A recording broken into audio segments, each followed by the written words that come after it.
I better get that down correctly. So, welcome everyone to the weekly Board of Trustees meeting for the Utah Transit Authority on today, Wednesday, the 23rd. If you would I'd invite you to stand and join me with repeating the Pledge of Allegiance. I pledge allegiance to the flag of the United States of America and to the republic for which it stands, one nation, under God, with liberty and justice for all.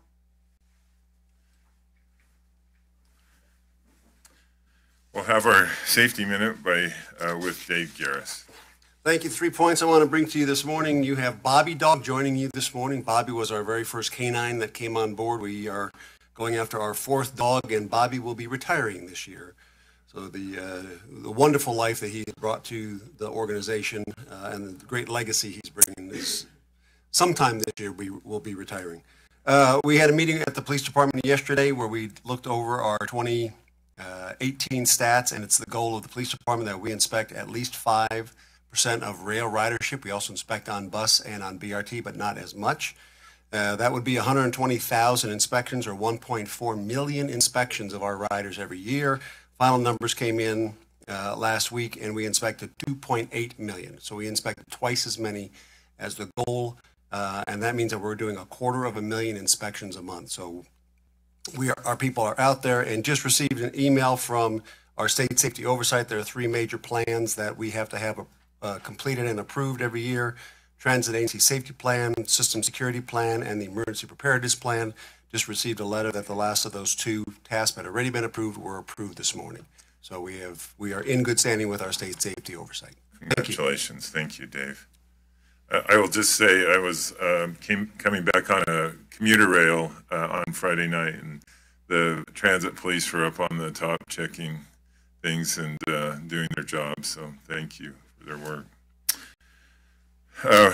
Would note that we have our interim director, Steve Meyer, on the phone. Good morning, Steve. Welcome. Good morning. Okay, there he is there.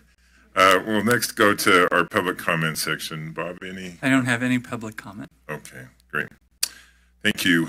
We'll next go to approval of our minutes from January 16th of 2019. Mr. Chair, I don't have any comments. I'd like to make a motion that we approve the minutes of January 16th, 2019 as written. Second. Seeing no other comment, all in favor say aye. Aye. Aye. Motion passes. We'll next go to our agency report from Steve Meyer. Steve. Thank you, Chair. Just wanted to provide today some clarification on some information that's been in the media over the weekend and early in the week regarding our work that we presented last week about the alternative analysis for the Point of the Mountain transit study. And just want to make it clear that we aren't proposing a project at this time. This is an alternative analysis that we're working with our partners and with the Point of the Mountain Commission on to explore what the alternatives are for transit into the prison site and continuing on into Utah County.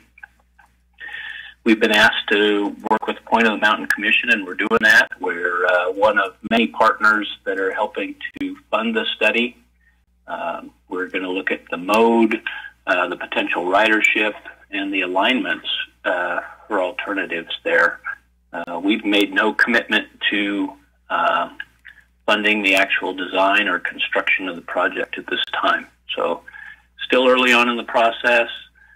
This project is both in the Envision Utah and the long-range transportation plans for the Wasatch Front Regional Council and the Mountain Land Association of Governments. So just wanted to clarify that this morning. Thank you. Steve, can I ask a question in that regard? Once the alternative analysis is done, and assuming, which I think is probably a fair assumption, that stakeholders would like to go forward with the next phase of exploring what would be entailed and what would be the logical next steps after this study is done.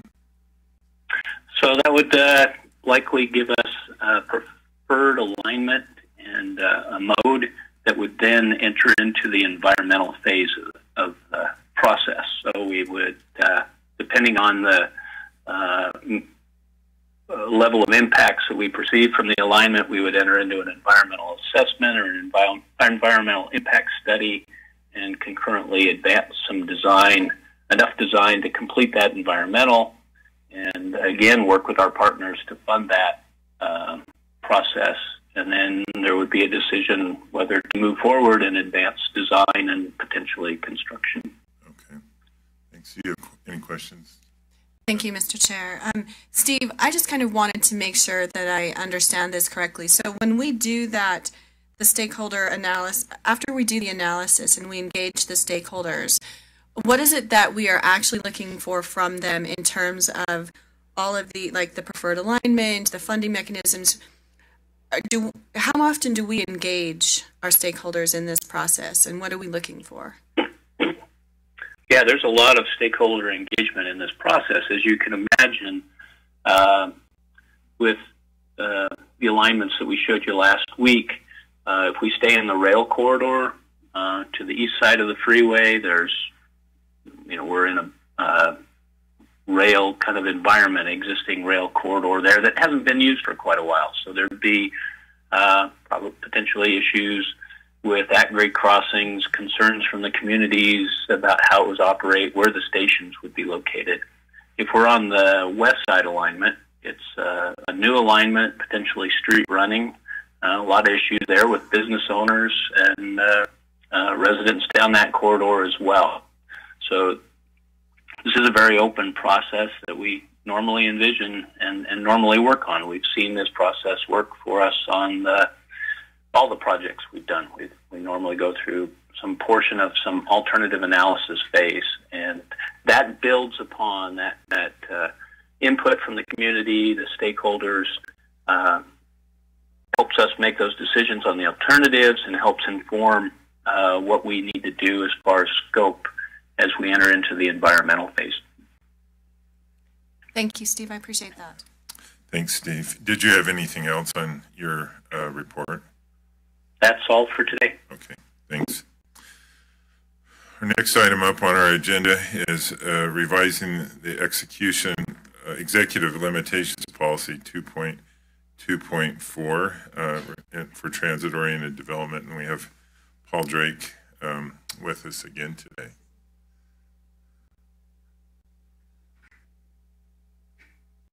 Good morning, Mr. Chair, trustees. Thank you for your time. As you said, I'm Paul Drake. I'm the Senior Manager of Real Estate and Transit-Oriented Development here at UTA.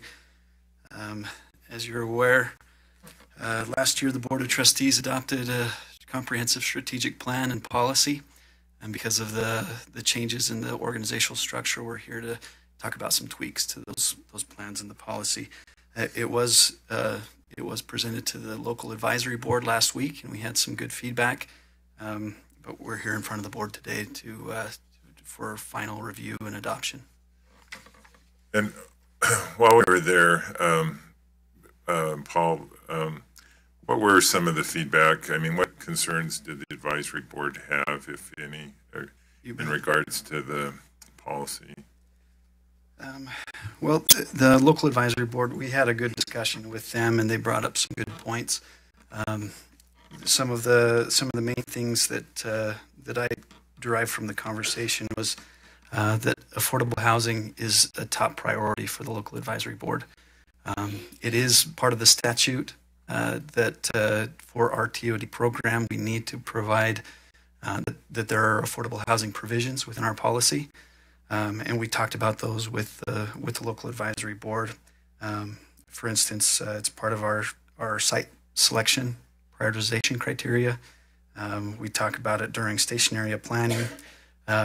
We have an actual measure as far as affordable housing suitability for each site. Let's see, and as if residential is identified as a site during a station area planning process that we do with the cities, then developers are required to talk to an affordable housing expert forum to see how that's going to, how it can be implemented on individual sites. Another thing that was brought up by the local advisory board is that sites that the cities have already put in TOD supportive zoning should be prioritized over other sites. That is included in our prioritization and ranking tool that is being developed and should be brought in front of the board, I believe, next week, at least at a conceptual level. And then the other thing is that they were concerned that we needed to look at the financial feasibility of each of the plans, so that it wasn't just a plan that couldn't be implemented by the development community. And we talked about the various ways that we look at that at the 30,000 foot level, and then down at the station area planning level, and then how the development feasibility goes through the process, how it becomes more and more refined. So can I ask one question on that, Paul? Please. Is there something in the ranking in our analysis of their plan? You know, it's hard for us to tell a community, well, it'd be difficult, I should say, or challenging to tell a community, like, that's a beautiful plan. I don't think it has any chance of being done in the next 20 years. You know, and you're very optimistic, but that's their plan, and that's not probably our place to say otherwise. But is there something in our assessment or in the ranking we're looking at that looks at that financial viability or the potential, so that it's sort of in the range of rational options? Mm-hmm. Yeah, absolutely. So we look at it first at a high level. Our regional partners have tools that track financial feasibility, and those are really broad brush. But that helps us with the prioritization of the sites, when sites are ready for redevelopment, et cetera. But then we get into more detail when we work with the city on a station area plan. We look first at what the vision is for the shared vision between the city and UTA, what would be appropriate for UTA sites, and then we do some basic market analysis to see what it would cost to build that, what are the funding mechanisms that are currently in place, how could a developer conceptually implement that plan. A lot of the plans are coming through with just basic analysis that says here's the cost of that kind of development, and then here's what it would be valued. So would it be tempting, or would it be viable for a developer to go there and implement it? The other thing is that one of the criteria is just developer interest. A lot of the development community, they have their ear to the ground. They have an idea of what they could do and what they could implement. And so when we do receive a lot of developer interest, either us or the cities, then that's an indicator that there's some feasibility on that site. And when we establish the ranking criteria and how that's defined, how do we get that information to the cities? How do they know how this process is going to work? And if they're not being approached by a developer already, how do they get that information so that they can get engaged in the TOD process should they have a site? Well, let's see. A lot of the developers come to the cities when there is feasibility. They'll test the waters, so to speak. They'll give us a call when they see that there's some available land. They'll talk to the cities, and we've seen a lot of that. Beyond that, we have a website that shows where UTA has properties.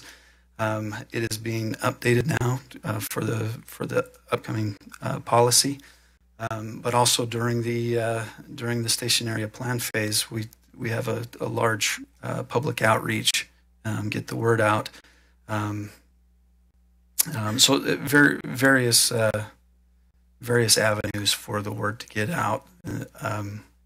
We also have a mailing list that developers sign up for whenever that there's information to be had, RFPs that are going out, that we have an email blast out to the development community says that this is available. Thank you. Does that answer your question? It does. Thank you. Thank you. Anything else on that, Paul, or did I kind of interrupted you a bit? No, you're fine. I prepared some other slides to talk about the changes. I know that we have talked about that at length with the board. How much information would you like to get into, I guess? Why don't you go through it quickly? Okay. And then, in case there's a question that comes up. Well, let me talk first about why we need to make these changes real quick. In 2018, as you know, there was a change to our enabling legislation, which kind of defined the roles of the new local advisory board and the board of trustees in regard to the TOD program. The local advisory board, according to that legislation, is tasked with reviewing and approving and recommending final adoption of all TOD plans. The board of trustees, with consultation of that local advisory board, approves the TOD contracts, acquisitions, and dispositions. So that plays into our process, and you've seen this before. But basically, the way that we're looking at that is that it aligns very well. The planning stage, which is in blue there, is basically the local advisory board giving direction on the plan of a project moving forward. The green, which is the implementation stage, is the board of trustees as they review and approve agreements. And then the purple is where staff manages the relationships and the ongoing reporting back to the board. It's more complicated than just that. Each one has its own process, but the point to be made here is that it is guided by the local advisory board and the board of trustees at key decision-making points. You can see at the end of the planning phase, those station area plans are brought back to the local advisory board for review and approval, as well as the board of trustees. And then that guides all decisions going forward. The master plan, which is the next, which is the next major decision point, has to be consistent with the station area plan. Even selecting the developer, the criteria for that are derived from the previous planning efforts. And then onward, every decision is based on state statute, board policy, and then every decision-making point prior to that. We've talked about this at length, but basically the planning stage, the whole purpose of that is to objectively prioritize UTA sites, form a shared vision with the local municipalities, and then prepare the sites for the development. Our sites, as we've talked about, are ranked based on objective criteria. I'll just run through those real quick: of land availability, municipal support, accessibility, market strength, and then more information is given based on affordable housing need. Those criteria are looked at three different ways: overall TOD readiness, opportunity for growth, and then suitability for affordable housing. When the station area plan, as we talked about, is basically a shared vision around about a half mile around the station. Those are approved, as we've talked about, with the local advisory board and the board of trustees. We go out for procurement basic the normal procurement process. We have a selection committee based with members of UTA staff, city, regional partners, and other stakeholders. They would select that based on those criteria derived from the station area plan. And then the development team moves forward with the plans, master plan, site plan, financial analysis. Once the board approves the terms of the agreement, which come with that financial analysis, we move forward, convey whatever property rights need to be, so that we can break ground. The staff works with the developer and the development team to protect all of UTA's facilities, operations, and riders. And then as things come online, we will report back to the board on an annual basis with a TOD annual report. So that's the basic structure. I know you've heard it before. Hopefully I haven't bored you. But we feel that this process is going to allow for objective decisions from the local advisory board, from the board of trustees, and it will be transparent. It will, it'll be a process that the public can see. It will make sense to them, and then every decision is not based on solely UTA's objectives, but a shared vision. Any questions for me? Not right now. I would just compliment you for bringing the process to this point and integrating the different in the decision process. And so Saturday I was in a local store and a developer came up to me and in an unsolicited way complimented you in particular, but your staff for a job well done, and felt like you'd been fair and equitable with them and threatened me if you ever lost your job, but I'm just kidding. But anyway, so that's a good thing. I think, they, along with the communities where we operate, we want them to feel like we're at least doing our best to be equitable in that process. So certainly commend you for that. Well, if there aren't any other discussion, I would entertain a motion on that particular resolution. Mr. Chair, I'd like to make a motion that we approve R 2019-01-04, revising the Executive Limitations Policy number 2.2.4, the transit-oriented development, as presented by staff. Second, any discussion to the motion? Seeing none, I'll ask for a roll call vote. Trustee Holbrook? Aye. Chair Christensen? Aye. It's unanimous. Thank you. Thank you. Thanks, Paul. Thanks, Paul. We'll next move to item 8 on our agenda, which is contracts, disbursements, and change orders. And the first item up is a Weber County, Box Elder County survey with Meridian Engineering and Eddie Cummings.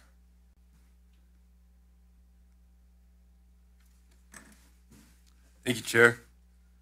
As you mentioned, this is a contract with Meridian Engineering. This is to acquire professional engineering services to support the corridor preservation for the Front Runner extension in Weber and Box Elder counties. Total contract is $554,100. Just a little bit of background on this project. As you're well aware, the 2015-2040 Regional Transportation Plan identified the need to preserve corridor for the future transit line between Ogden and Brigham City. Additionally, in 2007, Box Elder County residents passed a second quarter sales tax to support the extension of commuter rail to Brigham City. To date, there's a little over $7 million that has been accumulated, and Weber County recently approved $2.5 million for this project out of Weber County's third quarter. However, there are some strings attached to that require repayment, so our staff is working with Weber County to kind of work through some of those details. And as you'll see on the map up there, UTA is working to preserve a corridor to the east of the Union Pacific track for a future commuter rail. The total project length is 19.5 miles. That starts at about 12th Street in Ogden and then goes on into Brigham City. It's also important to note, if you see the kind of the blue shaded area there just south of Willard Bay up to about the Brigham City exit, that is a partnership with the Division of Water Resources, and they're doing corridor preservation for a future water pipeline. They're a part of this. We have a partnership. We have an agreement with them, and as a part of this work, they would reimburse UTA $90,400 as a partner. This contract is focused on identifying existing right-of-way, researching boundary deeds and subdivision plats, and document preparation for future property acquisition. Any questions? Yeah, well, one question I have is, do we think the thing is really far off? I mean the metes and bounds of the acquisitions, or is this to validate what we have, or just validate the stuff that we would be purchasing? I think it's moving forward, and it's looking at areas. So there's money available. As I said, there's $7 million there. So if there's willing sellers, we're in the position to go ahead and purchase that property. Got a question? Thank you. So just can you just define for everyone what exactly the corridor preservation, how wide is that? What is it that you look for aside from the actual track line itself? Right. So we need 40 feet as far as UTA purposes. So we'll be looking at 40 feet on the east side of the tracks as far as the red shaded areas. So at the very bottom and up at the top. Through that center section where we have a partnership with Division of Water Resources, it's 140 feet. So we need 40 feet, they need 100 feet for their pipeline. So it's a little bit different depending on the area. And so the Meridian Engineering will incorporate some of the needs of the pipeline people in that specific area and reimburse us for us. That's great. How does that work in the, is this an easement or is it an ownership? So it's an ownership, right? It'd be ownership, absolutely. So would we jointly own it with the Weber Yes. Basin River or water people? You know, let me bring up Hal Johnson to talk about the terms of that. He's worked very closely with the Division of Water Resources. You're live. Good morning. Good morning. Morning, Al. So for this project, UTA would own our 40 feet in fee, and then Water Resources would own their 100 feet in fee. But we're working together to acquire the property, so property owners don't have to deal with two different entities.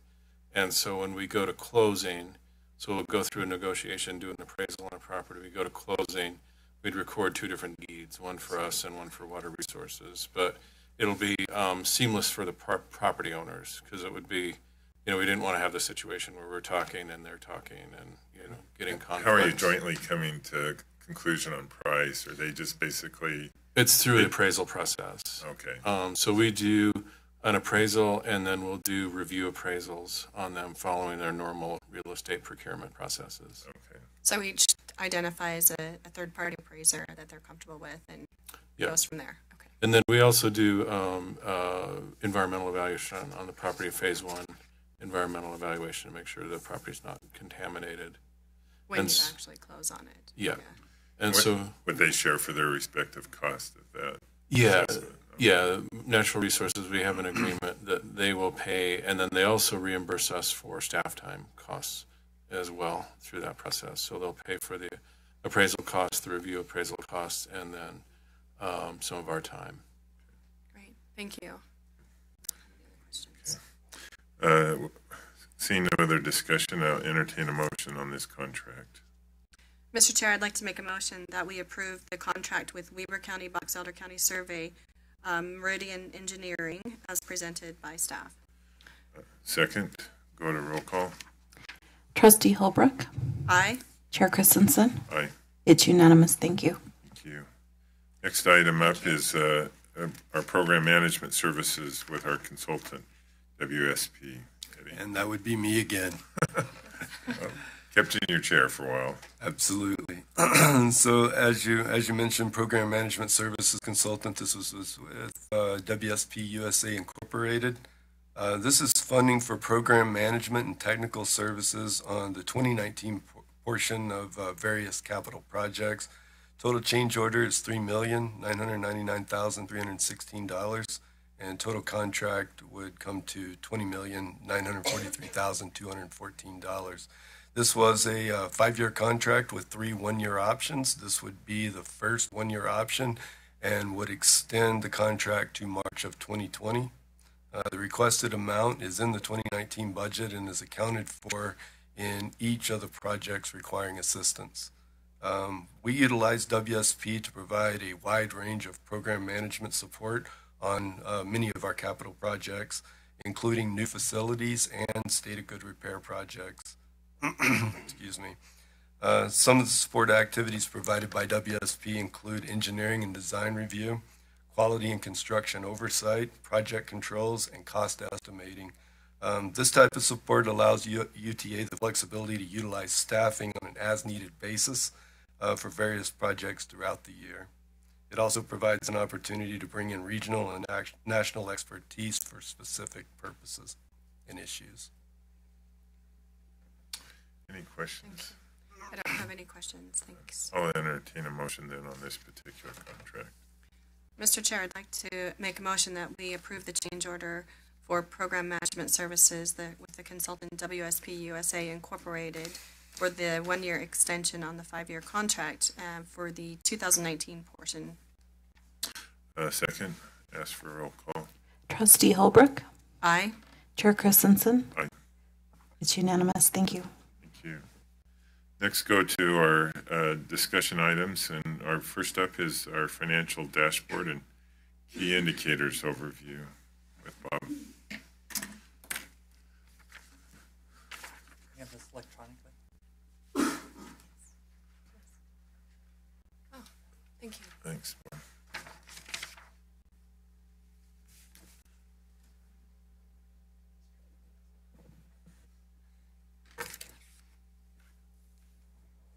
So it's been some time since we've talked about the dashboard that you see every month in your financial statements. In the little bit over 6 years that I've been here, there's been just a couple of changes. One has been inserting the IPR adjusted for fuel price. That came about because we were budgeting $3.30 per gallon for fuel, and fuel prices were way below $3.30. And so there was a feeling that it was somewhat unfair to show the investment per rider without taking into account the fuel savings. Since then, in our budgeting process, we've looked ahead and adjusted that budget for per gallon. So that may be something you'd want to look at. Is that still useful for you to have those two measures? The other thing that I remember being added is the CNG price. When we added the CNG vehicles, it was important to look at what's the equivalent price between diesel versus CNG. And so we put that in as an informational item. And I guess there is one other change. Revenue development. We used to have revenue development goals every year. That was part of the goal system. That went away, so now we just report the dollar amount. Again, that's good information to know the good work that Hal Johnson and the folks that in that group are doing to seek out grants and earn those revenue dollars for us. One of the things that I don't think I've ever really referred to the debt service line when I make my reports. I think that was important during the construction phase to see how much the debt service was ramping up. And we talk a lot about that during the budget now. So I'm not sure if it makes, if that's important to see that every month. It might be more important to see a budget versus actual, but that's pretty static. We know that when we do the budget, and we can provide information there. So when you look at this dashboard, it's really operating focused. One of the things that's missing is something about capital. And so I think one of the things that you probably want us to do is to go look at what kind of a dashboard would we come up with for capital. And we can talk about that, or you can give us some thoughts on what that would be. But before we go there, I had a couple of suggestions on this. The sales tax is obviously important. You want to know that since that's 70% of your operating revenue, that's coming in at or above budget levels. And then when you look in the lower right-hand corner, you've got the sales tax trends. You may want to change that from the bar graphs that we have to some sort of a 12-month moving average. That may be more useful to you and see how it's trending, and then you could see if there's a trend of it going down. So I would suggest that we look at that lower right corner and think about what would be more useful for you as you think about managing the organization. Fair revenue obviously is important. We want to keep track of how much our users are paying. That's become a lower percentage as we've gone along as our sales tax has increased. It was about 16% just a few years ago. It's down to the 12, 13% now, mainly because of strong revenue growth.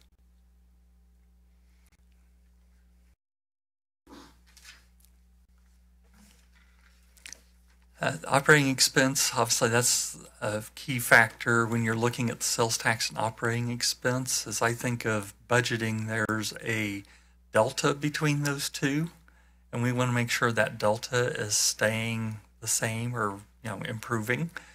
So as we report this, operating expense, we're typically under budget, which is positive, and this year on sales tax we've been over budget, so that's a good trend, and you'd want to look at those. The investment per rider is another way of saying how much do taxpayers provide per ride. In our financial report, we provide that by mode. Now that's through a lot of allocations. We have to allocate passenger revenue, where that comes from. The expense is fairly easy because of how we account for things. And then the ridership also, if you take both modes, how do we count that? So there's an allocation involved there too. So on this particular dashboard, we just showed the overall. But in the financial statements itself, I think it's Exhibits 7 and 8, we provide a lot of detail about how those costs and revenues get broken out into the various modes and actually calculate the investment per rider there. Diesel price is important. That's about $20 million a year budget. So after personnel costs, that would be probably our next largest cost. Every dime that we're off in experience from our budget's about $600,000 of expense. So we use this to keep track of it. It's become more important as we've tried to peg what we think the diesel price per gallon will be in the next year's budget. And I should have gotten for you what it is today. I didn't get that done before I got here, sorry. Ridership obviously is important.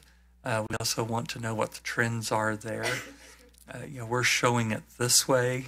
It might be more useful to show it as some sort of a trend line. One question, can I interrupt you for a second? I was thinking in ridership, and obviously we're running a whole system, but do we ever sort of budget ridership, not from a financial statement standpoint, but just an operational, based on area? I mean, where are our riders getting on and accessing the system? Is there any drill down to the actual overall ridership numbers? We can drill down into the actual ridership numbers, so we can do that on an actual basis. We don't use that specifically for budgeting. For budgeting purposes, what I look at is what are we expecting in ridership and what are we expecting for the average revenue per ride. And so we do some calculations that way to come up with our budget number, but it's not built up by county or anything of that nature. And there's there's probably some really smart people in the room that can help me think through this, but I just think as we go through our capital planning and looking at that and understanding sort of in a more detailed way where people are accessing the system and where they're ending up on the system, would let us at least have the conversation: is our investment, benefiting where that need is, or is that need certainly being cared for? It's just heavily used. Yeah, I think you'll see that information, I expect, will be coming up when you're talking about service planning. Okay. And how we go about determining what our system's purpose is. And I would expect you'll see some information at that point. Okay. And I know you've seen the introduction of that, is it coverage or is it efficiency? And part of that, you have to know where the riders are at. You have a question? Thanks. Sorry to interrupt you there earlier. I just had a question about understanding kind of like the diesel pricing methodology for, how do you establish a budget total dollar figure of 220 with obviously there's a lot of fluctuation in fuel on a constant basis, not even in just like any regular year there's fluctuation. So how do you kind of drill that down? That to me is an interesting figure because of course it's quite far off. And so obviously that can impact the budget significantly. So how is there a methodology that you utilize, or maybe we look at this from a different perspective and kind of determine it differently moving forward. Sure. So in 2019, we set $250 as the price. And what we did is we went out and looked at the EIA. It's tracks fuel. I can't remember what EIA stands for, but they track fuel prices and projections. So we looked at that and their projections going forward, and then added on just a little bit to that projection. You know, fuel prices, things happen, and fuel prices can vary tremendously depending upon storms, disruptions, things of that nature. So again, that's what we've done, is we've tried to go to some national information that we think is as good as any to do those projections, and then I think we added 5 cents on. So we have what I would consider to be our UTA built-in buffer zone, if you will, in order to kind of... A little bit. And then we have that reserve, and I know we're going to talk about reserves in a couple of weeks in this discussion period. We've got that reserve in case we need it. Mm-hmm. And it's really, if it really spikes over, you know, so for instance, if the operating expense were negative for 2018 and fuel price was over, that's the point we'd be talking about. Do we use some of those reserves to take care of that? Thank you. The other thing as I looked at this, preparing for the session, the ridership trends, you know, maybe we ought to be looking at a trend line again, so you can see it as a trend line instead of just 2 years, month by month. That may be more useful for you. So we'll take a look at this, and those are generally my thoughts on this particular dashboard. We can prepare a dummy one for you to see what that would look like and see if you like those changes or not. As long as we can call it something else. Yeah. Well, and you may have just said this, and so I'm just slow in responding. On those ridership trends, it would, you know, as opposed to the cumulative basis, seeing that a year-over-year kind of thing, I think would help me. Yeah, so sometimes I know we have information like the 60-month average, so the last 60 months, and then we plot that, and you can see when the ridership break happens. Yeah. So I'm thinking more of a trend line like that. Yeah, I mean, I don't know, you know, for those folks who are studying those numbers, is there sort of, you know, the canary in the mining cave thing that gives, I probably should pick an inanimate object, not a live bird, but is there something that automatically gives you some sort of yellow light, like we've got a problem here, Houston? So one of the things we've talked about is it's interesting that fare revenue's up and ridership's down.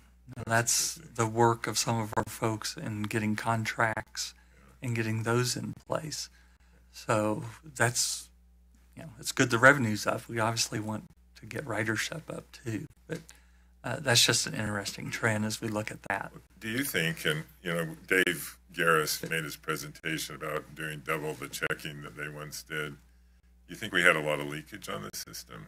And yeah. I mean, are they actually counting bodies going on board, and they got counted and now they're getting checks, so maybe they're not upping on? So we have automatic counts, I think, on all of our vehicles now.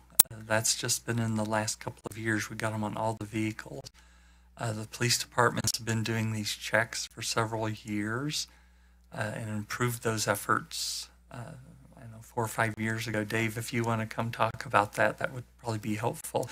I got checked just the other day when I was on commuter rail, At least too. they're non-discriminating, so that's good. Non-discriminating.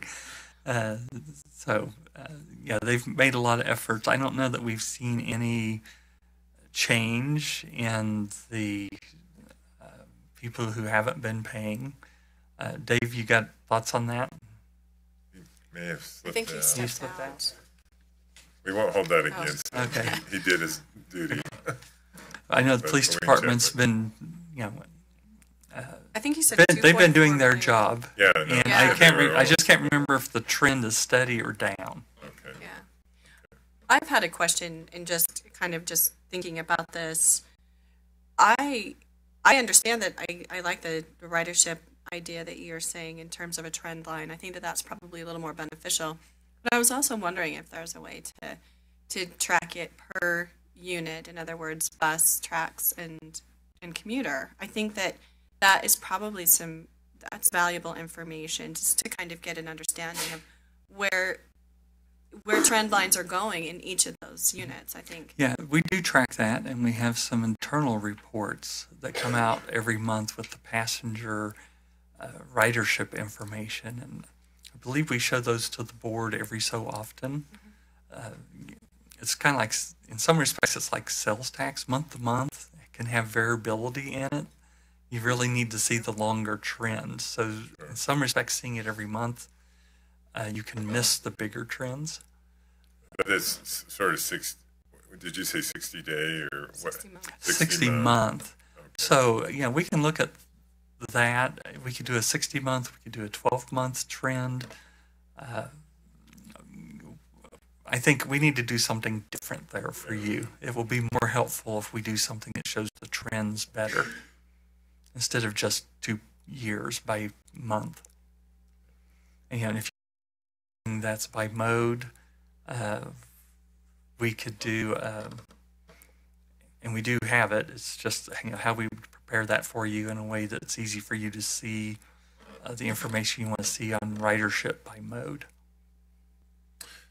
Yeah, I think, I think as we get a better handle on sort of how the system is functioning, there will be sort of a little more drill down things that would be really helpful to go through that Long term. Sure. process. And I'm confident, I should have said this at the beginning, but we know that Kent will join us in a week, and I'm confident he'll have some feedback and things. And so don't give us a perfected product until we have a more thorough and comprehensive discussion. It's a work in progress. Yeah, we appreciate that. So. And so, we'll bring back some thoughts on things you might want to consider.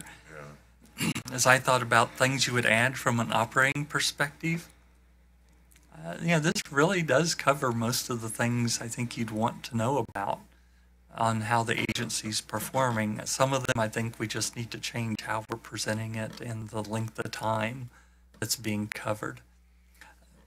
On the other side, the capital side, is where I think we need to develop a dashboard. Excuse me, my initial thoughts were it would be like the 10 largest projects and how are they doing, the red, yellow, green kind of thing, and then some comments. And then maybe by the state of good repair, all the other state of good repairs, how are they going? Are there any that we need to talk about? The other capital projects, the rest of them in one big line item that has everything else, and then are there any that we need to update you on? It's generally what I'm thinking right now could be a useful dashboard.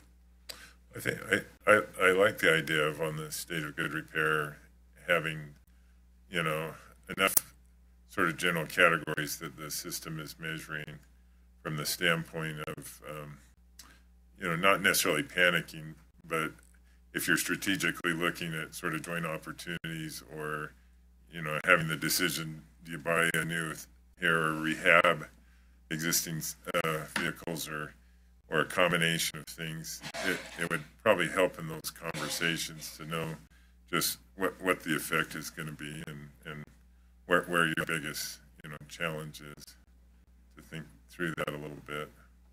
It would be helpful.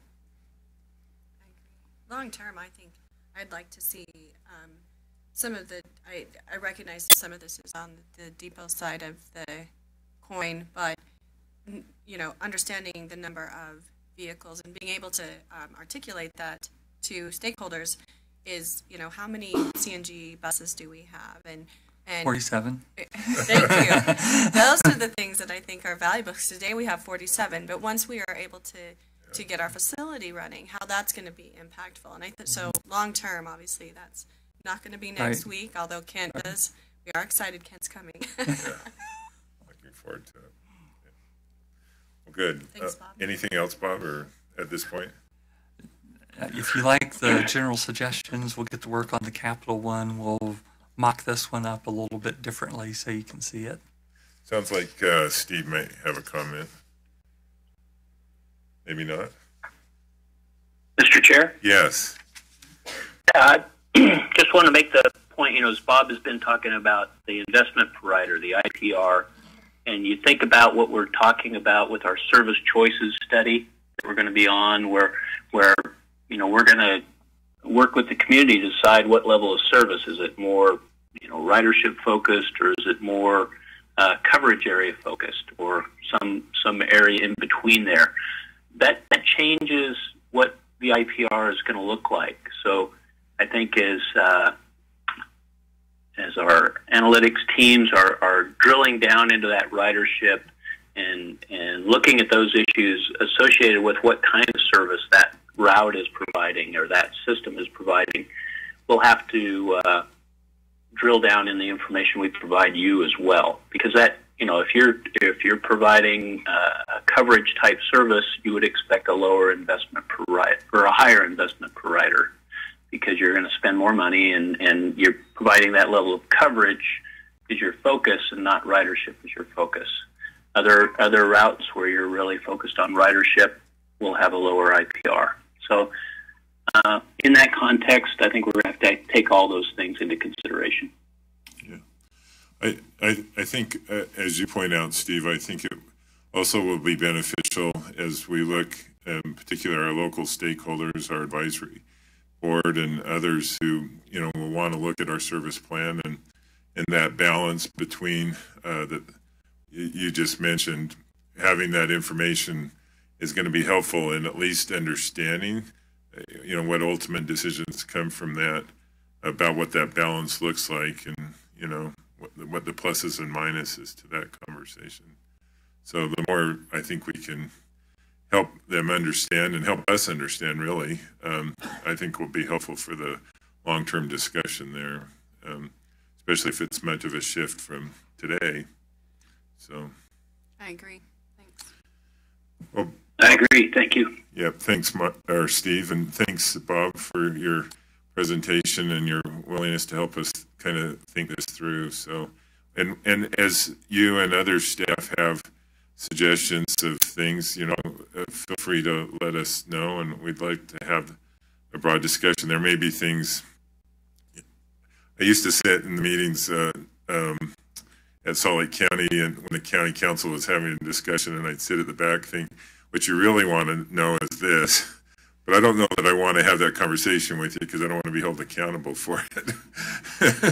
But I think there's probably folks in this room and certainly in the building who are out in the field who might have those suggestions, and in a productive way would be helpful in in helping us to follow that. So we certainly welcome those thoughts. Certainly, and I think this is a great time to talk about this. We all have heard projections that the recession's coming, and we really want to have a tool that helps us all see when a downturn does happen and gives us an indication of when we may need to take some action. Okay, great. Thank you for the discussion today. Next is a UTA ethics hotline with our internal auditor, Rihanna. Ethics hotline. Help us understand what an ethics hotline is. Good morning. My name is Rihanna de Villiers. I'm the Chief Internal Auditor and Ethics Officer for UTA. Firstly, I want to apologize for the quality of my voice. I'll try my best to speak as clearly as possible, but please let me know where I need to repeat something. No, you're doing great. I'm sorry you haven't felt well. Thank you. I don't think I'm the only one. It's been a general problem, yes. Today I'm very excited to share with you information on a new development in UTA's ethics program, specifically around the acquisition or the implementation of a new anonymous ethics hotline for UTA. Before we get into the detail, I thought it's appropriate for us to just revisit what the definition is of business ethics. There are many definitions out there. This is one of them. Essentially, all of them are saying the same thing. I chose this one, the International Federation of Accountants definition, because it's quite comprehensive. But essentially what it is saying is that Business ethics is a form of ethical principles and morals or ethical concerns that could be raised in a business environment. Those concerns, it applies to all aspects of business conduct, and it's relevant to the conduct of both individuals and the organization in itself. So as you can see from the definition, it's very vast. It includes a whole lot of typical concerns that you can find. I've only listed a couple of them here, being conflicts of interest, theft, embezzlement, bribery, kickbacks, falsification of documents, violation of policies, and laws and regulations. This list is very few if you look at what is under the banner of business ethics. Now, with this background in mind, I would like to focus on why I'm here today. As from January of this year, employees have the ability to not only report ethical concerns internally, but they will also be in a position to report their ethical concerns externally in a more anonymous and confidential manner. Looking at, I'm going to cover both the way employees can report it internally and also externally now. The internal reporting methods have been in place for the past 3 years, where employees have those concerns. They were in the position to raise those concerns with their ethics officer, being myself. Either they could phone it in, we have an email address, we also have a link on the intranet that they could use to report their concerns in a more confidential manner. Obviously, they have the ability to speak with me directly, and we have found that sometimes employees are more comfortable to report their concerns in a written format and putting it in the internal mail that will then arrive at my office. In the event that they prefer, they could also report their concerns to legal, to human resources, civil rights, or even to a manager if they feel more comfortable to do that. So internally, there are many ways that they can report it, but we did recognize the need for employees to be able to report it more anonymously. And so from this year, we have a new way, and that's externally. We've entered into a contract with a company called Lighthouse Services. They are based out of Pennsylvania. We signed this agreement with them in December. It's for surprisingly a relatively small amount of money, which is great, obviously, for us. This service, as you can see, allows for employees to report their concerns directly to Lighthouse Services in an anonymous and confidential way. They have different ways of reporting it, meaning they can report it to them and not identify themselves to Lighthouse, or they can report it to Lighthouse, identify themselves to the Lighthouse service provider, but remain anonymous to UTA employees. It's all up to them, or they can reveal their identity and say, I don't have to be anonymous from UTA employees that will be investigating the case. Either way, Lighthouse has a case management system in place where the reports are locked by them on this system. It would then allow for myself and whoever needs to investigate those concerns to have access to the system to review the report. If the employee chose to remain anonymous, we will not be able to see who that employee is that raised the concern, which is obviously ideal for the employees that choose to remain anonymous. There are many ways for them to report it anonymous. As you can see on this slide, we have the option for employees that prefer to speak in Spanish to report it in a Spanish format. They can also email it in to Lighthouse, and then there's a fax option where employees prefer to do it in a written format. What is important for you to know is that we will encourage employees to use this service if they prefer to remain anonymous, but the internal way of reporting it remains in place. And we would encourage employees to use that service internally if they're comfortable to do it. Obviously, if it's internally and we know who that person is, it allows for us to have a more active dialogue, to understand the concerns in more details, and that help us to have a more constructive investigation where it's required. As part of the service that Lighthouse is providing to us, they also gave us a list of documents that they recommend we implement as part of this new ethics hotline. It constitutes best practice. Those documents I've listed here for you. It's a code of conduct, an ethics hotline policy, also a formal employee notification, meaning we inform all employees as broadly and as clearly as possible about the new hotline available to them, and also to have a more formalized investigation procedure put together where cases are reported to Lighthouse. We are working on all of these documents, and it will follow our normal internal process of design, review, approval. And we are very excited to put these documents together. We think it would be good.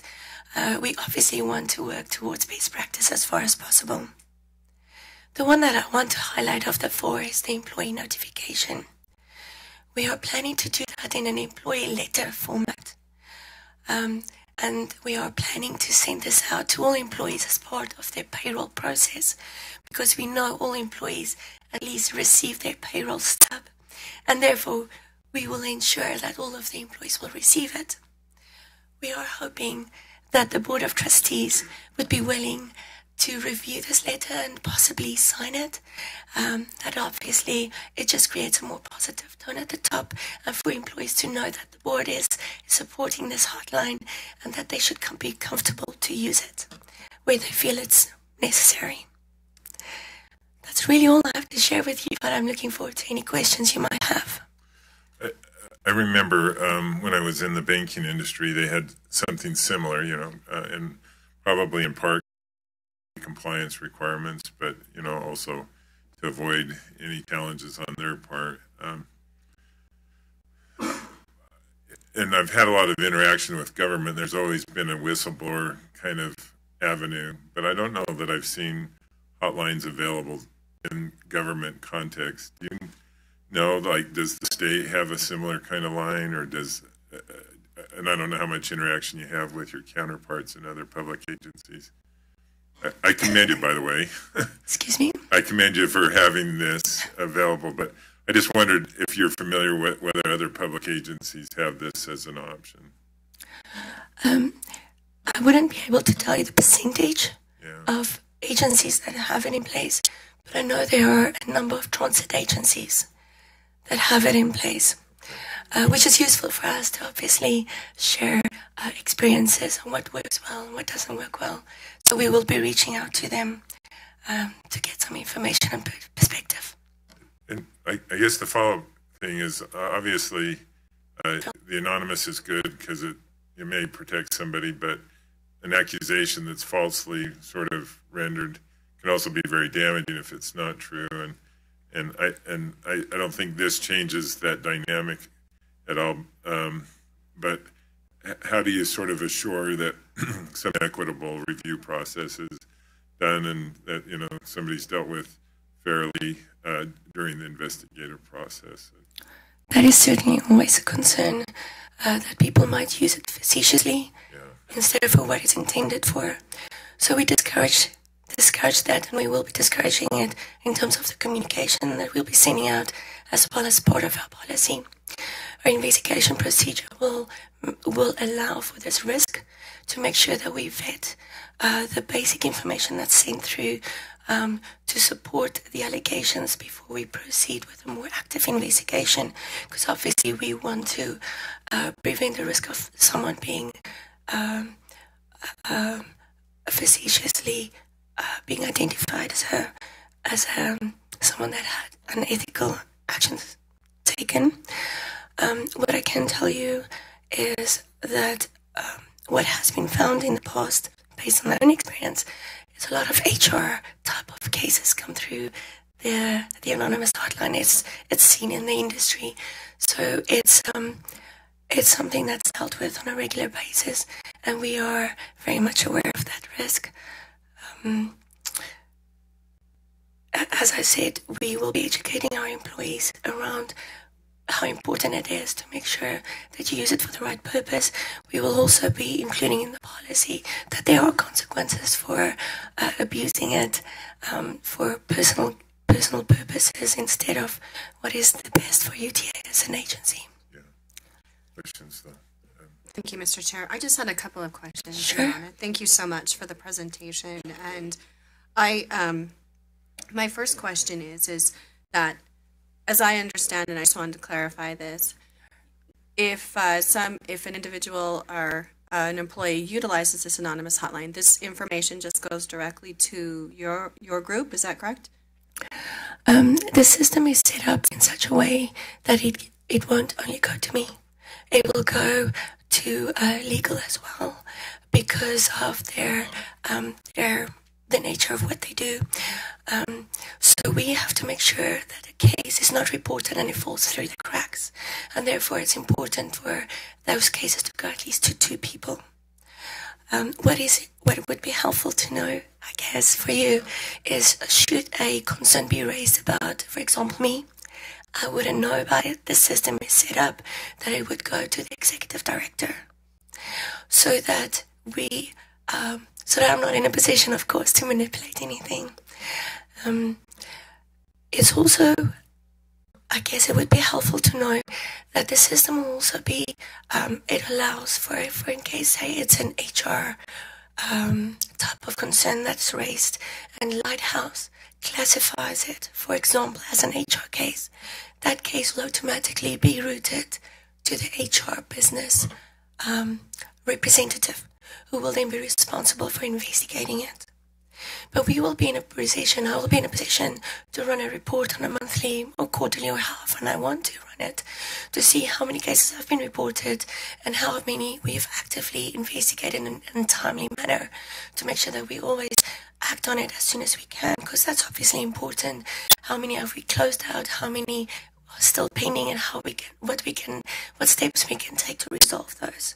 So the system allows us with a lot of information and flexibility in terms of how we want to route the cases, but making sure that the right people receive notification of these cases so that we can deal with it timely. Does that answer your question? It does, thank you. And then I just had one other quick question. Sure. I recognize that you and your team have the task of establishing the code of conduct and et cetera in these 4 areas. Do you have a timeline as to when you would be completed with this process and ready to establish this? So the hotline is already active. These documents will just help support it. The timeline is to get them in place as soon as possible, taking into account that it is going through our normal process of getting these documents vetted. But we are hoping to have it in place at the latest by the end of February. Right. That's our ideal timeline. Obviously, the more employees are empowered and understand it, the more comfortable they will be to use it, and therefore we're hoping to get it in place as soon as possible. And just to clarify, those notifications in the employees' payroll stubs went out when? It hasn't gone out yet, because we're hoping that the trustees, including Ken Millington, once he has been formally appointed, can sign the letter. So we're hoping to get that letter out to the employees by the end of January. Okay. Thank you. You're welcome. Rihanna, not to exclude ourselves, I suppose if a concern is raised, then at least you and legal would have the option of renewing about a board member too. Is that correct? Absolutely. Okay. It's part of the scope, yes. Okay, excellent. Well, good. Any other questions? No other questions, Chair. Thank you again for yours, and I know Lisa and others worked on getting this to this point, and we certainly look forward to doing it, and whatever we can do to facilitate getting information out to employees, I'm confident we'd all be ready and interested to do so. Well, thank you for the opportunity to speak with you. I hope your voice gets feeling better. Thank you. Thanks. Our next discussion item is our government relations update with Matt Sybil. And Matt's here to tell us we have no issues. It's going to be a fun session. Morning, trustees. Matt Sybil. If you hear a loud sucking sound, that's the sound of your schedules about to be consumed over the next 45 days. Okay. I thought that sounded familiar. So Monday, of course, is the beginning of the session, lasts till March 14th. I thought I would just sort of start a conversation about some general topics and then just have a back and forth about maybe some specific bills as you see fit. So one of the things that, just schedule-wise, you'll find Michelle Larson in my office and our intern Sam Hall. We spend most of the time up at the Capitol. We've been talking with you about what, obviously, it's important for you to be up there a lot, and what might be the best sort of times that you would be up there. So I know we were thinking about sort of Tuesday, Wednesday, Thursday time frame, and hopefully that comports with schedules. I know we have board meetings here on Wednesdays. Generally, that's when committee meetings in transportation are happening. And that's also, with the exception of Mondays, when a lot of our local partners have their coordination meetings. And generally, it would be good for us to join those meetings and participate. You're no stranger to those types of meetings up on Capitol Hill.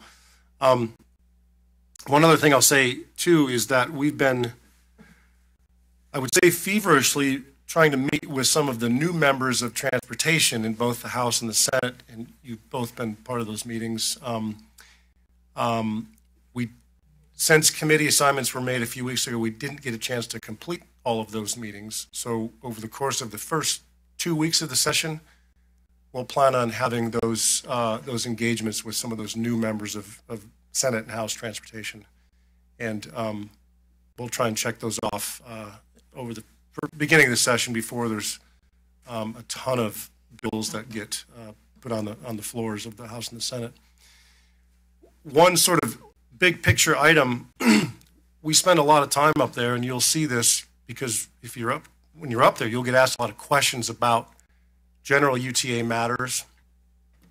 And so one of the things that I think we pride ourselves on, I know I do, is that I get the opportunity to bring up experts from within the agency to answer questions. You have lawmakers who are interested in the latest projects or the initiatives that we might be working on, or why is there a particular slowdown in front runner in this particular area? And it's really valuable for us as an agency to bring up the experts, the project managers from within the agency to have sometimes those conversations directly. Policymakers, it's good for them to get to know us as an agency and talk to the people who are actually operating and building and maintaining the system we have. And so we spend a lot of time doing that. We also bother Bob and his staff a lot because a lot of the bills directly or indirectly affect us, or there's a potential for them to affect us with the fiscal note. So Michelle is often talking to Bob about a very quick turnaround on fiscal notes. And so we spend a lot of time analyzing bills. Michelle will give you a list at the end of each week of all the bills that in kind of a prioritized way that may affect us. And then you've talked about this a little bit of potentially sometimes UTA actually being supportive or taking action for or against the bill, or sometimes we just monitor bills. That's usually what we do, is monitor them and try and get them in a good place, as it were. So let me pause there before I talk about any particular bill and just take any input or comments you might have about the process. How many questions as you go through? I was just thinking, sort of as you hit these general questions about the agency, how many of those questions are repetitive in their nature, or are they very kind of specific type thing? I mean, do you get some general questions about the state of this or state of that?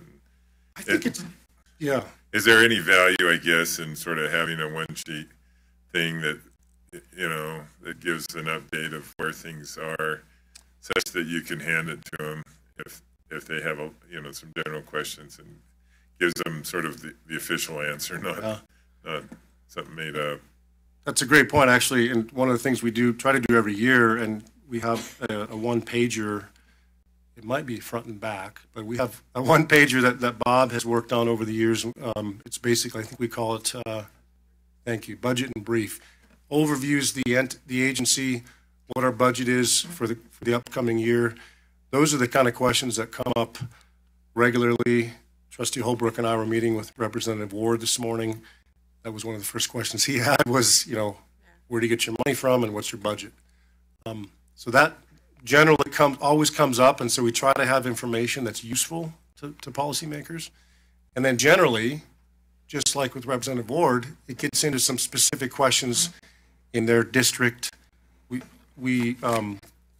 you think about all of the lawmakers, so this is that book you all have that shows legislative districts and the UTA service in each of those districts that is within our service area. If you think about this, there are 104 lawmakers on Capitol Hill, and about 75% of them are impacted and have UTA in their jurisdiction. So that's 75, 76, 77 lawmakers that are impacted by us. And so we've got a lot of engagements in the course of just what we do each and every day. And I would say that, again, this gets to, last year, I think I dragged Hal Johnson up a couple of times. We had people from operations that I would bring up to talk about some specific issues with buses and whatnot. Those are really valuable. So it's probably a mix of things. And as you're there and take those questions, you can have that in the back of your mind about, we have ready and willing staff who love to engage and are happy to do so as well. Do you have any other questions? No, I think that pretty much answered it. I do have a question, though, in terms of how often do we do things? I know that our transit day is February 6th, but do we do other types of things to kind of do like a brief overview of some of the things that we do, like either an event or something else that can also increase that education level for those legislators? Yeah, so Transit Day on the Hill, that is Wednesday, February 6th. That's probably the largest in sort of single engagement activity we have during the session. We've also gotten a lot of positive exposure and coverage from our Capital Connector service, our additional bus service that we run. So we take our existing Route 500 and we up the frequency to every 15 minutes.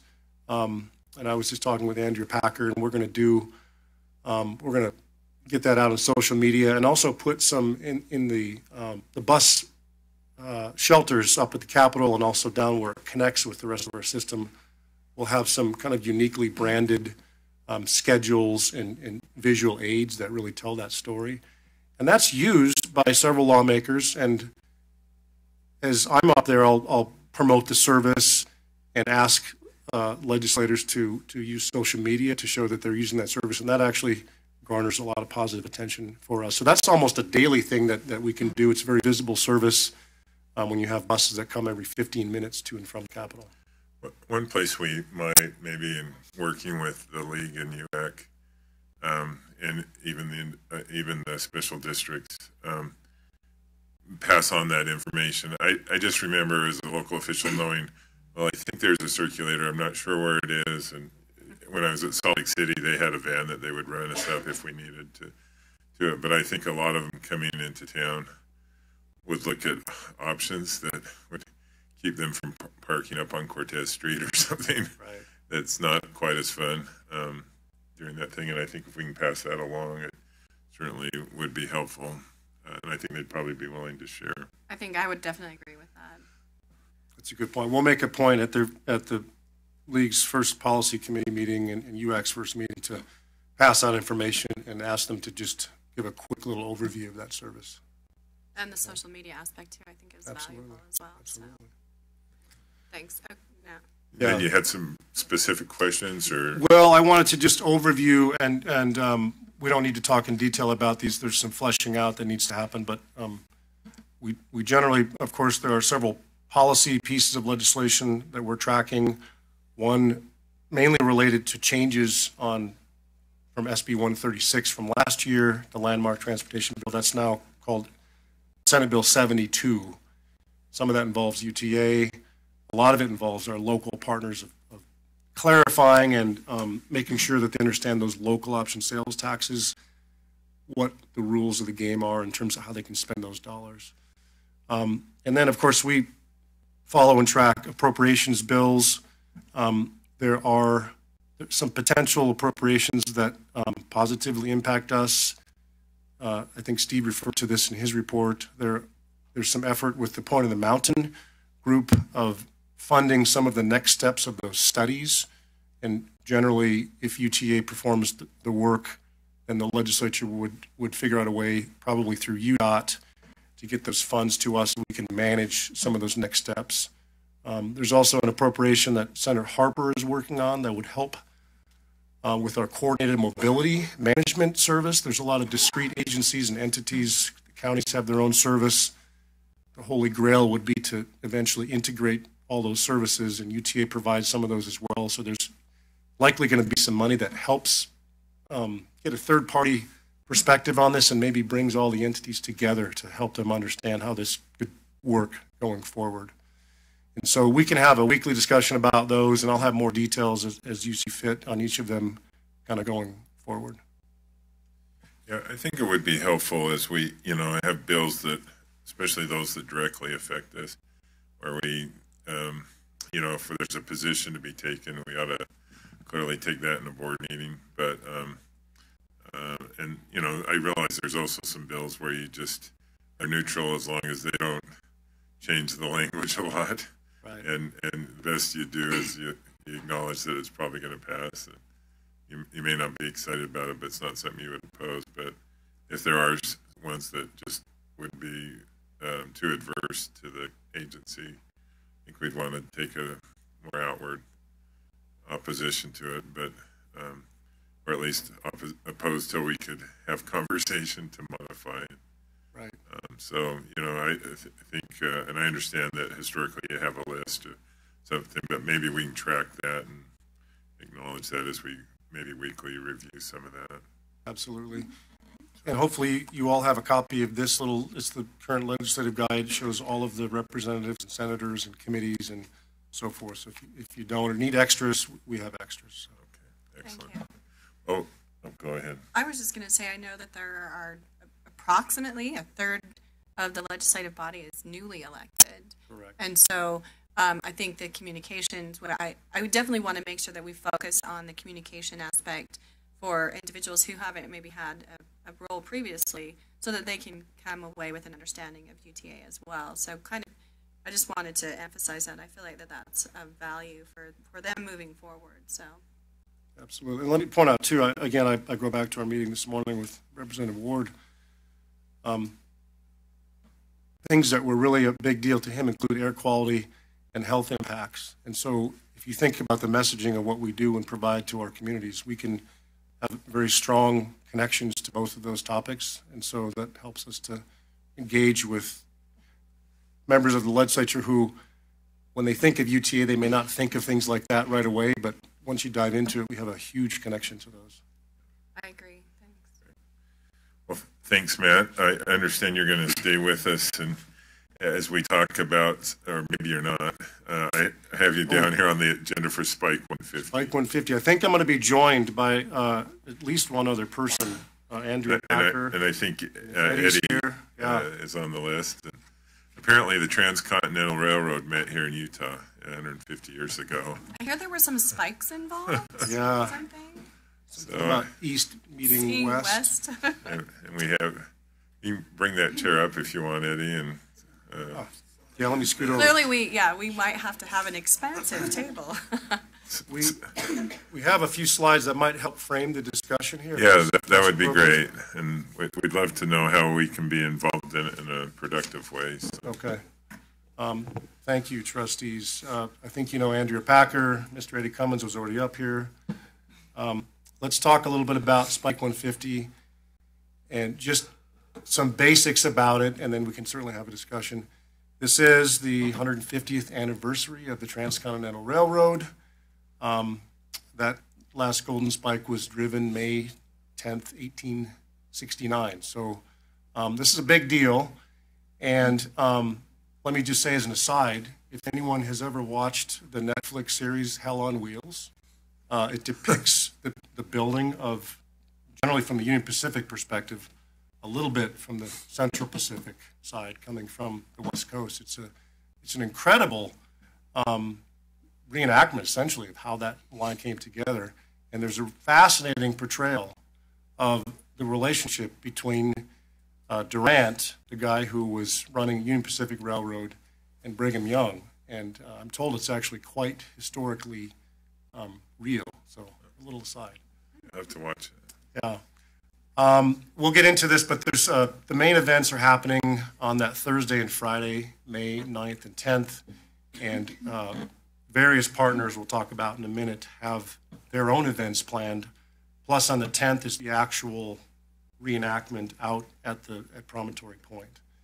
And then as you imagine, in addition to the dignitaries and VIPs, there'll be tens of thousands of people from the general public that are attending. And in fact, I think probably every hotel room in Ogden and perhaps in Brigham City have been reserved.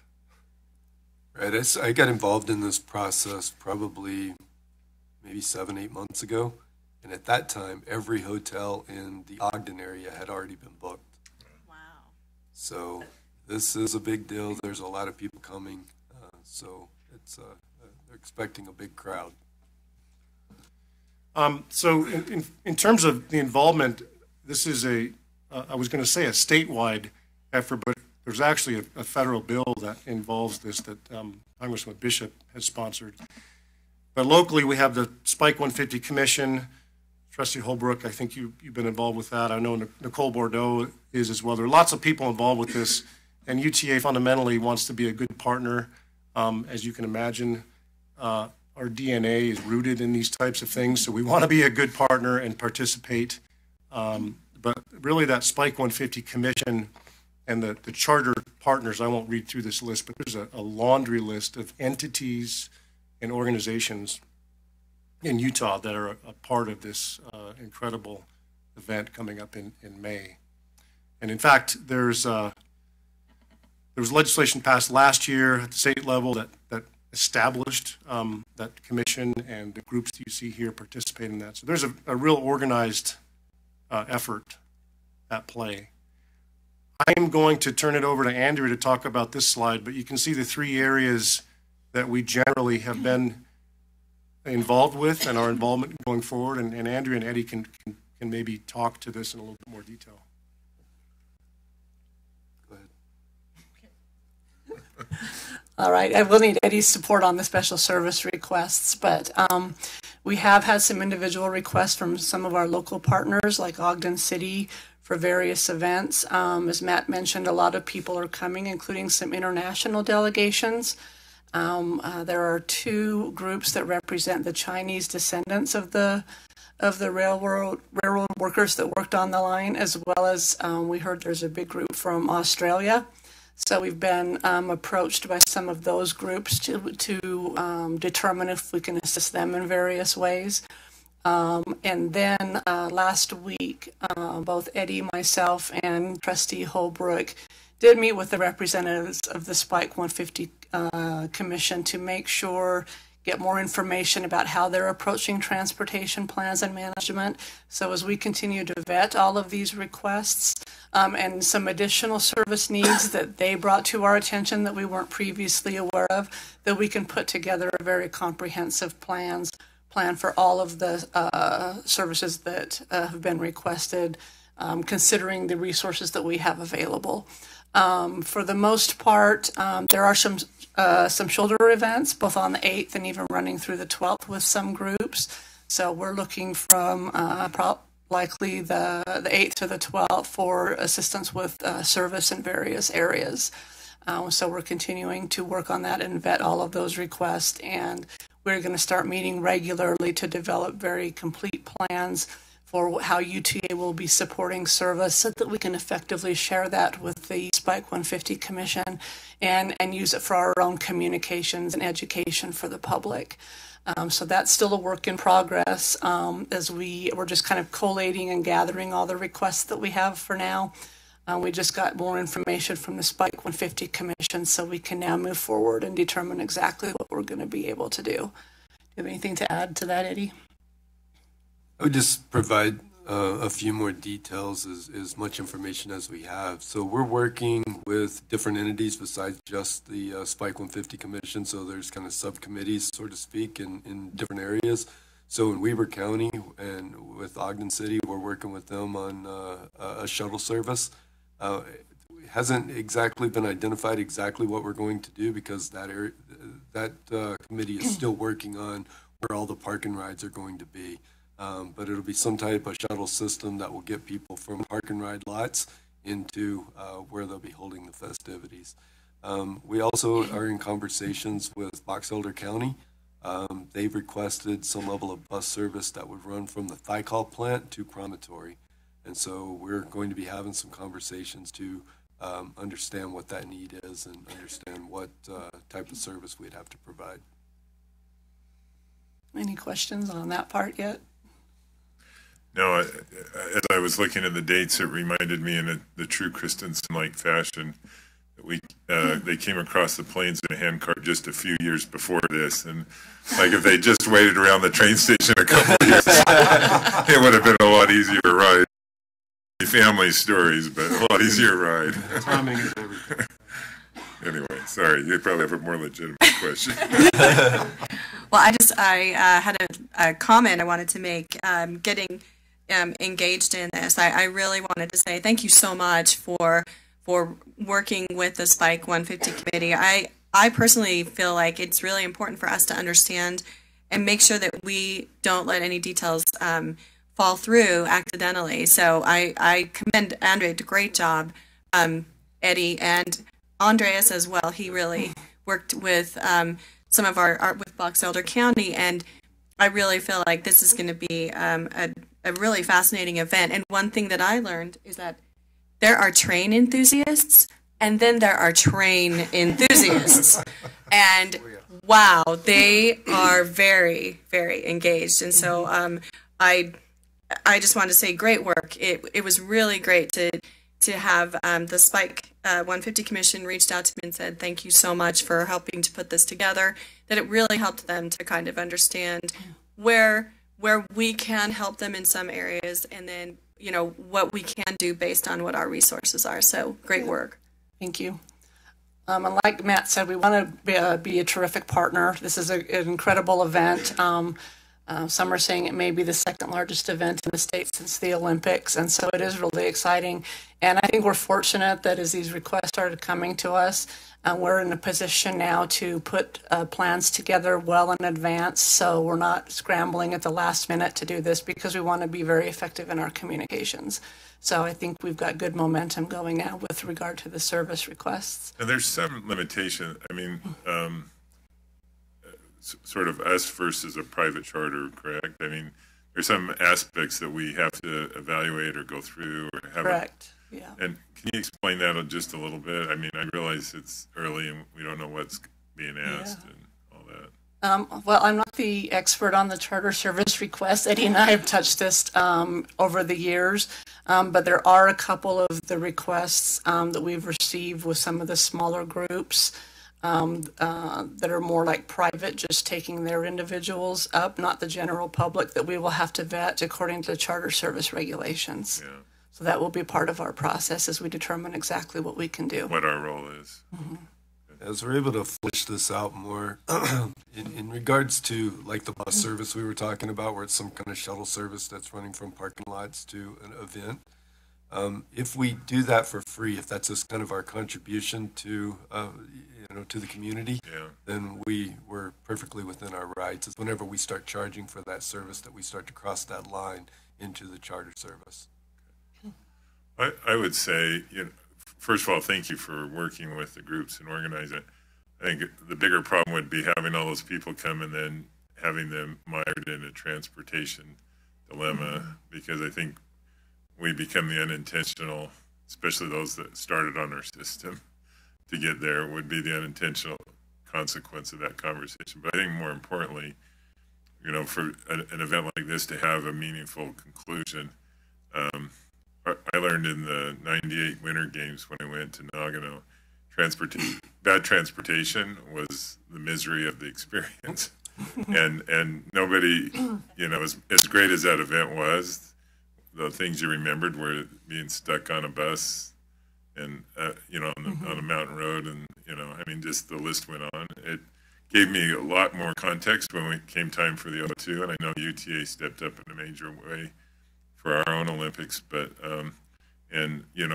regardless of what this size is, I think whatever we can do to make sure that experience is good, but responsible, I think is, time and energy well vested. So that's why I think it was important to connect earlier with the Spike 150 Commission. We did get some great insights about the plans that they have in development to be able to kind of accurately anticipate how many vehicles may be coming to various events, particularly the Friday event out at Promontory Point.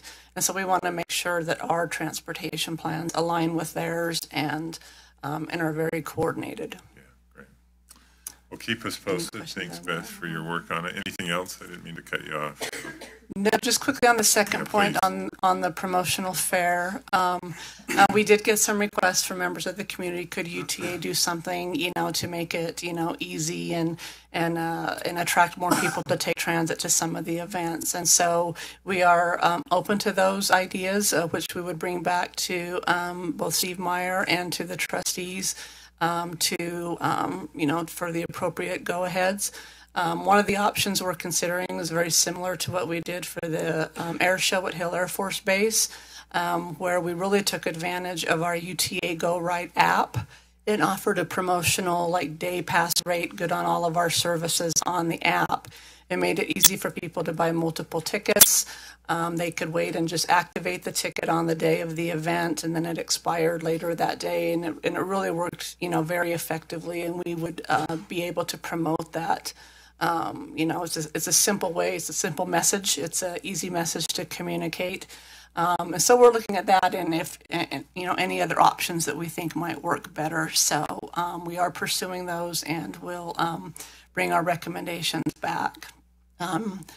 And then with regard to the advertising and promotional requests, for the most part, what we're currently working on is Box Elder County.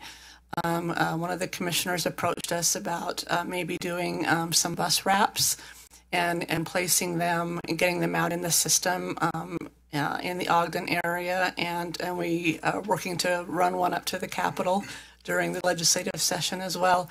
That would be up for the 2-3 months leading up to the event, and so we are continuing to work with Box Elder County and moving forward with that.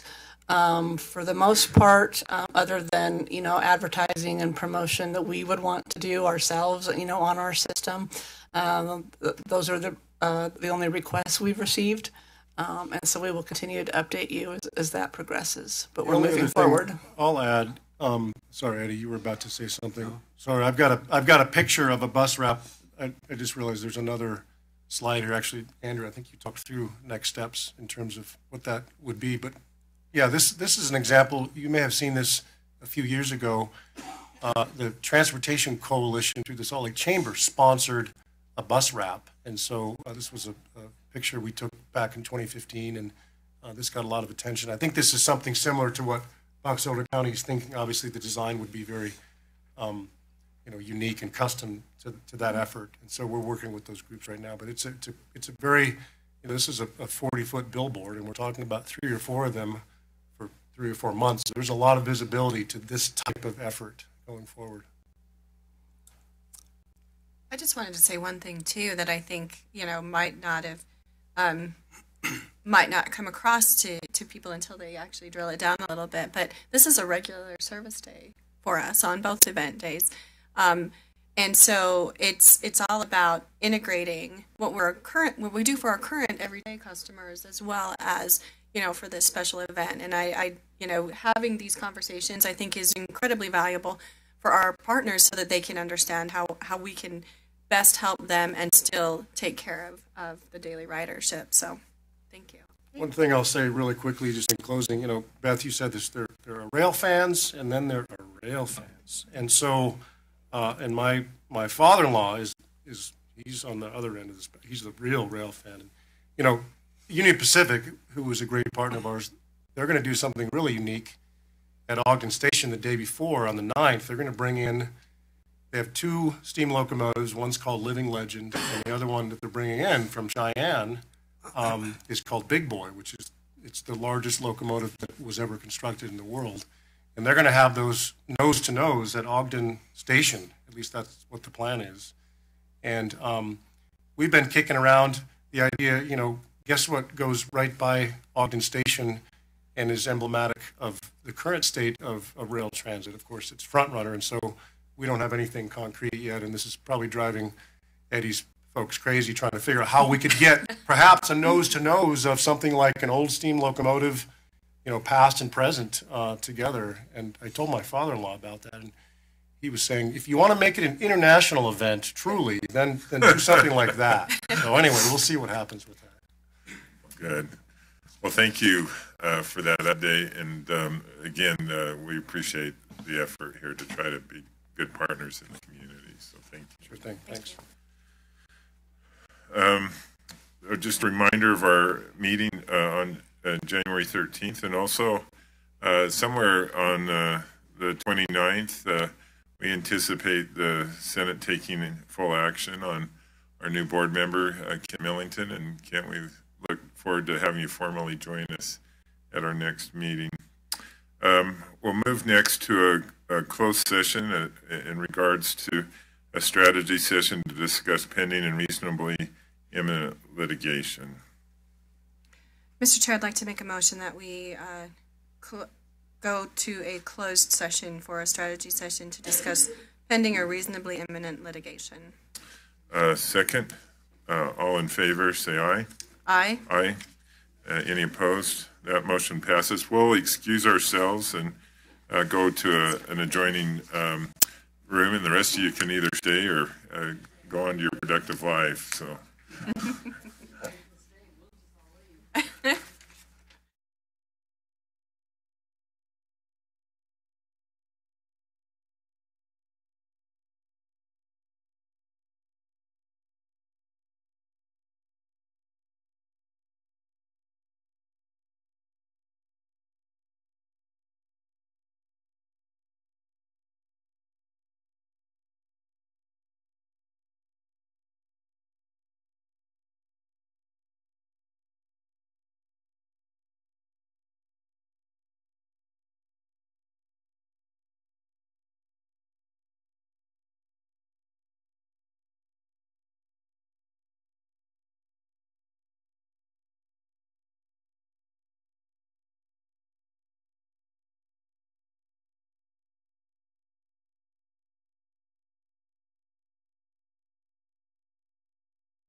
We've returned from our closed session, and I'll look to, and since I don't have anything left, do you, Beth, or No other things.